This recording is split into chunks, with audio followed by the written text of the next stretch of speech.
జరుగుతున్నటువంటి సార్వత్రిక ఎన్నికల్లో గాజువాక నియోజకవర్గ వైఎస్ఆర్ కాంగ్రెస్ పార్టీ అభ్యర్థిగా గౌరవ ముఖ్యమంత్రి జగన్మోహన్ రెడ్డి గారు ఈరోజు నన్ను ప్రతిపాదించి ఇక్కడి నుంచి పోటీ చేయాలని చెప్పి వారు ఆదేశించడం, స్థానికంగా పెద్దల నాగిరెడ్డి గారు, గౌరవ శాసనసభ్యులు, అలాగే మిగిలినటువంటి పార్టీ ముఖ్య నాయకులు అందరి తాలూకా సహకారంతో రేపు రానటువంటి కాలంతో విజయం సాధించి రావాలని చెప్పి వారు ఆదేశించడం.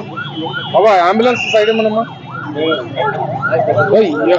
రేపు జరగబోయేటువంటి ఎన్నికలకు సంబంధించి పూర్తి స్థాయి ఎన్నికల ప్రచారానికి ఈ రోజు నుంచి కార్యక్రమాన్ని ప్రారంభిస్తున్నటువంటి సందర్భంలో ఈరోజు 65వ వార్డు సత్యమతల్ల టెంపుల్ దగ్గర నుంచి కార్యక్రమాన్ని మనం ప్రారంభించినటువంటి కార్యక్రమంలో పెద్ద ఎత్తున వైఎస్ఆర్ కాంగ్రెస్ పార్టీ నాయకులు, కార్యకర్తలు అందరూ కూడా పాల్గొని ప్రతి ఒక్కరిని కూడా రేపు జరగబోయేటువంటి ఎన్నికల్లో వైఎస్ఆర్ కాంగ్రెస్ పార్టీని ఆశీర్వదించమని, 2 ఓట్లు కూడా ఫ్యాన్ గుర్తు మీద ఓటేసి గెలిపించమని చెప్పి ప్రతి ఒక్కరిని కూడా కలవడం జరుగుతూ ఉంది.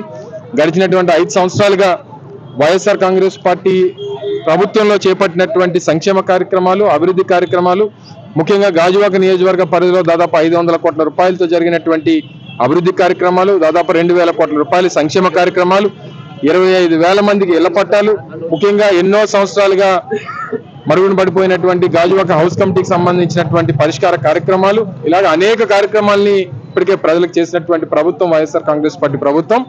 రానటువంటి కాలంలో మరింత మంచి చేయడానికి, మరింత సంక్షేమాన్ని అందించడానికి, మరింత అభివృద్ధిని అందించడానికి విశాఖపట్నం నగరంతో గాజువాక పోటీ పడేటువంటి విధంగా ఈ ప్రాంతాన్ని అభివృద్ధి చేసేటువంటి దిశగా ప్రభుత్వం ప్రణాళికలు రూపొందించింది. మా పార్టీ కూడా అదే దిశగా రేపు రానటువంటి ఎన్నికల్లో మళ్ళీ ఘన విజయం సాధించిన తర్వాత విశాఖపట్నం నగరానికి ధీటుగా గాజువాకను అభివృద్ధి చేస్తామనేటువంటి మాటను కూడా ఈ ప్రాంతానికి ప్రజలకు ఇస్తా ఉన్నాం. తప్పకుండా మంచి విజయం సాధిస్తామని ప్రజలందరూ కూడా ఆశీర్వదిస్తారని చెప్పి బలంగా నమ్ముతాం.